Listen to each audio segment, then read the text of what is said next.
The Galactic Council chambers fell silent as Ambassador Krell of the Vorthan Empire concluded his presentation.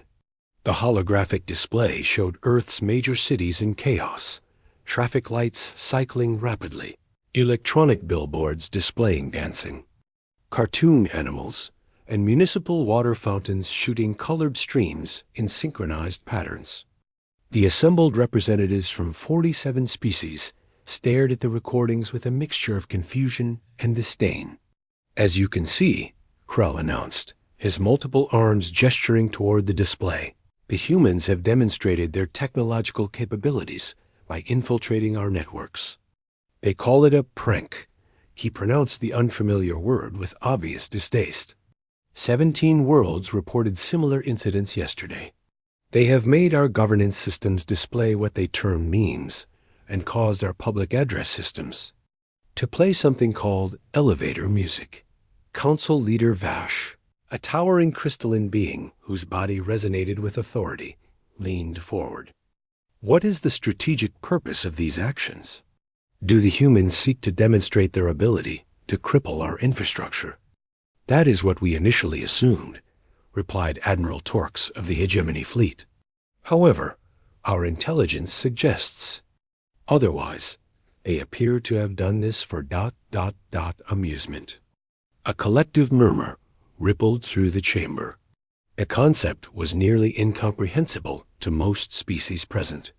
Warfare was serious business, requiring careful calculation and clear objectives.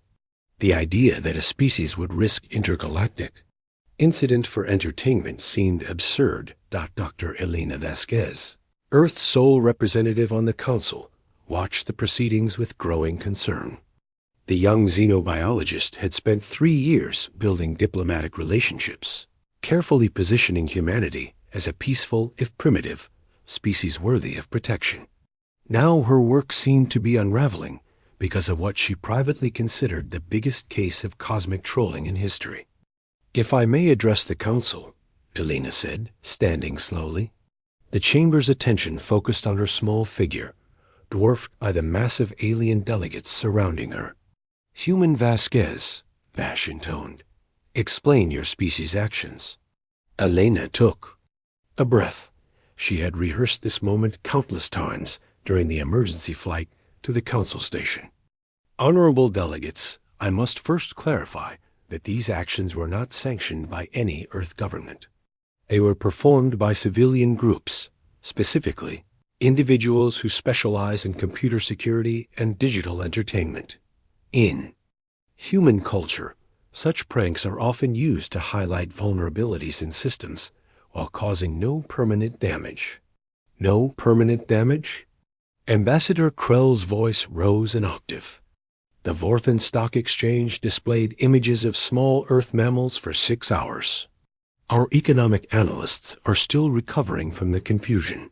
With respect, Ambassador Krell, your markets actually showed improved performance during that period. Our analysis suggests the kitten videos had a calming effect on traders." The chamber erupted in overlapping translations and mechanical sounds that Elena had learned to recognize as alien laughter, argument, or both. Vash struck his resonance chamber 3 times, calling for order.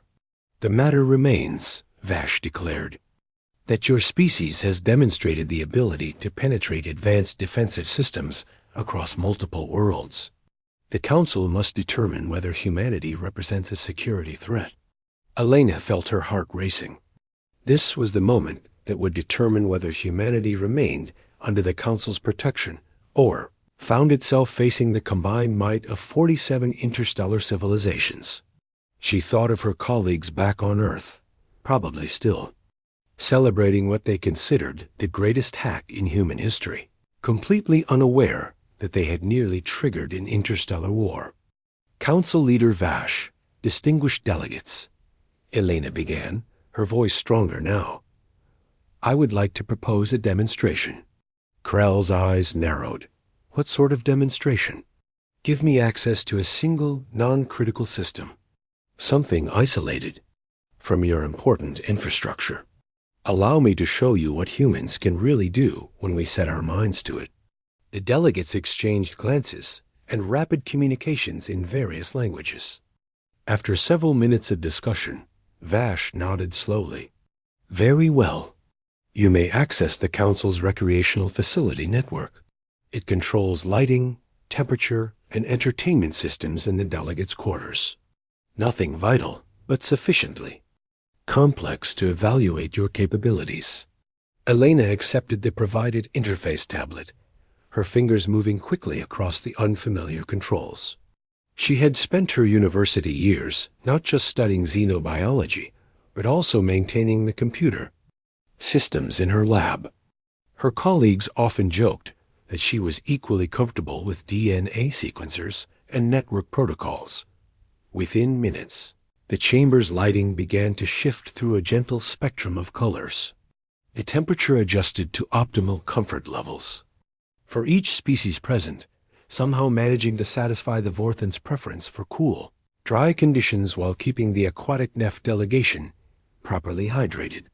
Soft, ambient music began playing, not the chaotic electronic compositions that had irritated the Council, but carefully selected pieces from various worlds' classical traditions. As Elena worked, the changes became more sophisticated. The chamber's holographic displays began showing real-time translations, not just of words, but of cultural context and emotional subtext. Dietary preferences appeared discreetly near each delegate's position, along with suggestions for optimal meeting schedules based on their circadian rhythms. The Council watched in growing amazement as their workplace transformed into something more welcoming and efficient than it had ever been.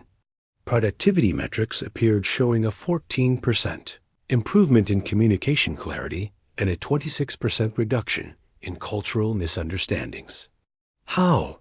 whispered Ambassador Krell. Elena set down the tablet and smiled.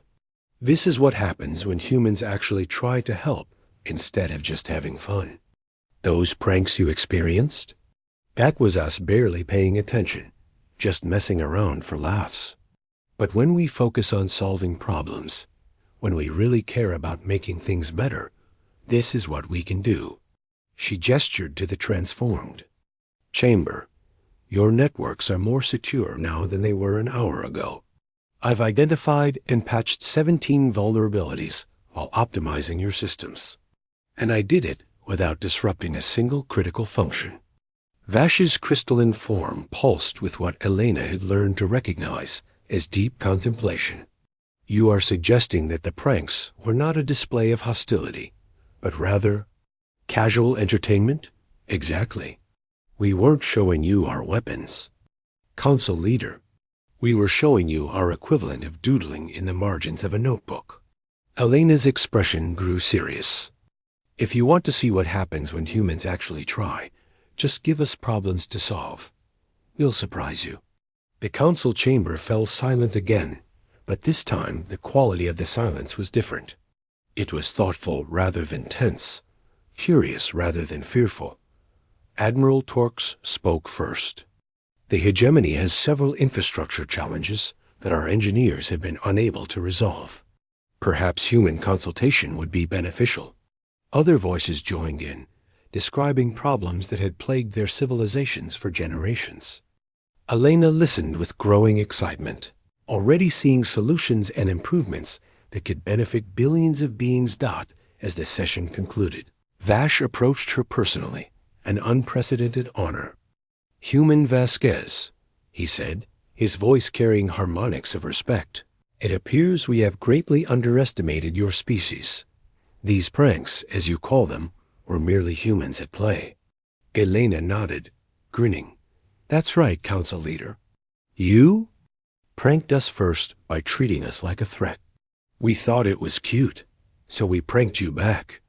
But now that we're done playing around, She gestured to the improved chamber systems still humming efficiently around them. "Just watch what we can really do."